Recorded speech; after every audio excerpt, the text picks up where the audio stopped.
There are stories so twisted that even empires built on cruelty tried to bury them. But in the heart of Byzantium, one ritual stood proudly before the crowds, something so obscene that even ancient Rome called it barbaric. Every night in the Hippodrome, the air shook with the roar of 80,000 spectators. Torches burned, drums thundered, and then a child no older than 10 was led onto the stage, naked, terrified, shaking. Beside her, trained animals performed acts so grotesque that even the blood-hungry Romans would have turned away. They called it Leda and the Swan. To the masses, it was entertainment. To that little girl, it was the beginning of a nightmare that would shape the fate of an empire. Her name was Theodora. The coins that showered her body that night would one day become her crown. The men who laughed and paid to see her humiliated would years later kneel before her throne, but that future was still far away. For now, she was only a frightened child, and her suffering began with the death of her father, a bear-keeper whose passing would throw his family into hunger, desperation, and the hands of the city's darkest trade. With her father gone, the fragile thread protecting Theodora's family snapped. In Constantinople, survival depended not on virtue, but on factions, the blues and the greens. They weren't just racing teams in the Hippodrome. They were the lifeblood of the city's politics, its gangs, its economy. Everyone belonged to one.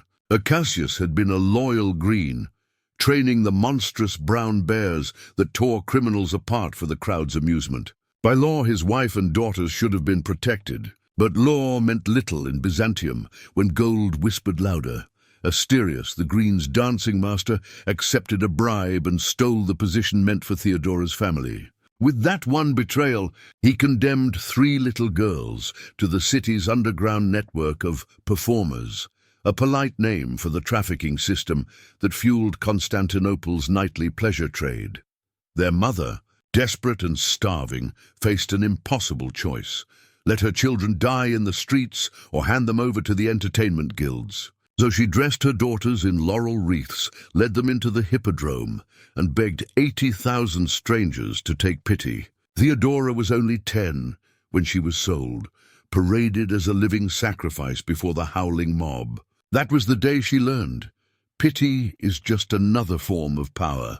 From that day onward, childhood ended for Theodora. By the time she turned 10, the Hippodrome had become her world, a place where pain was performance and innocence was currency. She learned to smile when the crowd screamed, to pretend she was part of the show while her soul slowly hollowed out. The ritual called Leda and the Swan became her signature act. Lying naked on a cold marble stage, she allowed trained geese to pluck barley grains from her skin as the mob hurled coins at her trembling body. It was more than entertainment. It was a public sale of her humanity. Behind the stone walls of the arena, children her age were forced to serve senators, merchants, and officials who paid for what they called private performances. The law did not protect them. It defined them as property. In Byzantium, actresses and performers were treated no differently than prostitutes. But while others broke under the weight of humiliation, Theodora watched. She studied the powerful men who paid to own her, memorizing how their voices cracked, how greed and lust made them weak. Every performance became a lesson. She began to understand that desire ruled them, and that one day she could rule through it. Years passed, but the fire inside Theodora never faded. While other girls were broken by the life forced upon them, she grew sharper, stronger. By 16, she was the most desired performer in Constantinople. Men came from every province just to watch her move, to pay for her time, to whisper her name. But what they didn't realize was that Theodora was studying them. Each senator, each wealthy merchant who thought he owned her was another page in her education. Then came the night that changed everything. A Syrian governor named Hysebulus arrived in the city, a man with power, armies, and riches. When he saw Theodora, he didn't just want her for an evening. He wanted to possess her completely. He offered her luxury, safety, and escape from the Hippodrome's filth. For a girl who had known only chains, it sounded like salvation. She followed him to Libya, believing her nightmare was finally over. But what awaited her was just another kind of cage. In his palace, surrounded by gold, Theodora learned her most valuable lesson yet, that power and pleasure are never separate. She discovered that even the mightiest man could be reduced to a trembling servant if she controlled his desire.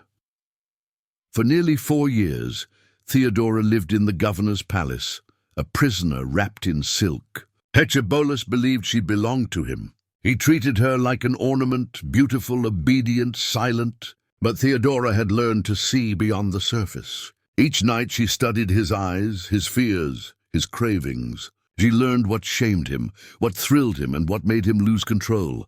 Every encounter became an experiment. She realized that men who ruled armies could still be ruled by the body. With every whispered secret and every trembling confession, she collected power, disguised as submission. But one night, her careful game ended. Hetchebolus discovered that she had begun to influence his decisions, turning his soldiers, shifting his policies, guiding his hand through desire. Enraged, he cast her out. Her fine dresses were torn from her back, her belongings thrown into the sand. She was left barefoot in the Libyan desert, alone under a burning sky. Humiliation had found her again, but this time it didn't break her. It forged her.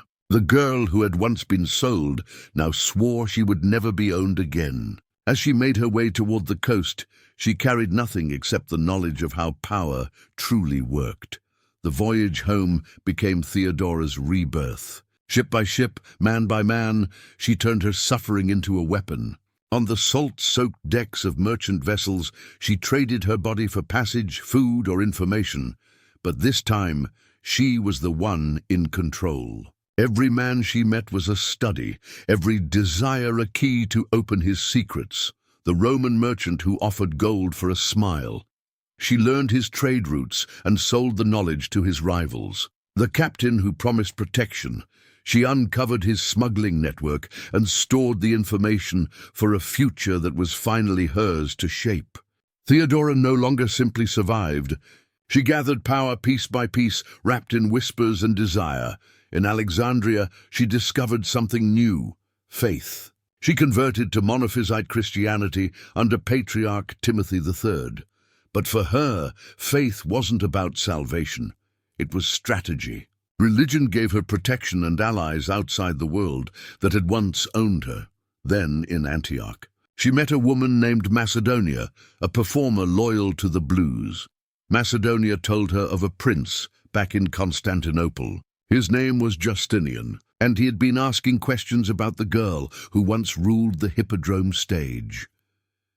When Theodora's ship reached the harbor of Constantinople, the skyline shimmered like a golden mirage. The city that once sold her now waited to kneel before her. Rumors of the girl who had survived slavery and seduced a governor had already spread through the empire like wildfire.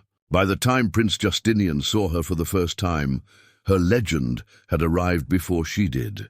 He saw only beauty and brilliance. She saw opportunity.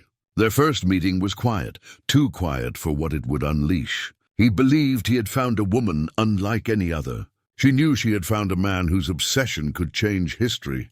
What began as desire became addiction. Theodora used everything she had learned in a lifetime of humiliation, each gesture, each word, each calculated silence. She discovered his weakness for intellect, his hunger for emotional connection, and his need to be understood. She gave him all of it until he couldn't breathe without her. When he announced he would marry her, the court erupted in outrage. Senators called it blasphemy, a prince wedding a former prostitute. But that was exactly what she wanted. Scandal was her weapon. Every insult made him choose her again, and every choice bound him tighter to her will. The empire trembled the day Theodora became empress. The girl, once thrown to beasts, now sat beside the most powerful man on earth. But her story of vengeance was far from over. It was only beginning. 7 years later, the city erupted in rebellion. The blues and the greens, once rivals, united under one cry: Nika, conquer. Their true target wasn't Justinian. It was her. From the palace, Theodora watched Constantinople burn. Smoke curled above the city, the same color as the torches that once lit her childhood stage. Ministers begged the emperor to flee, but she rose in silence, her eyes cold and steady. "If flight is the only choice," she said, "then I would rather die wearing my crown. Royalty is a fine burial shroud." Her words froze the room. In that moment, the terrified emperor remembered why he had fallen under her spell. The woman born of humiliation now commanded the fate of nations. He stayed, and she unleashed hell. Imperial troops surrounded the Hippodrome, trapping tens of thousands inside. The same arena that had once sold her innocence became her stage of revenge. When the slaughter ended, 30,000 corpses covered the sands. Theodora had turned her pain into power, her trauma into empire. She ruled beside Justinian for decades, reshaping laws, punishing corruption, and striking at any man who dared challenge her. The world remembered her as Empress, Saint, and Monster all at once, because she proved that even the vilest suffering can be reborn as domination. And that sometimes the most dangerous weapon in history is not the sword, but the woman who survived it.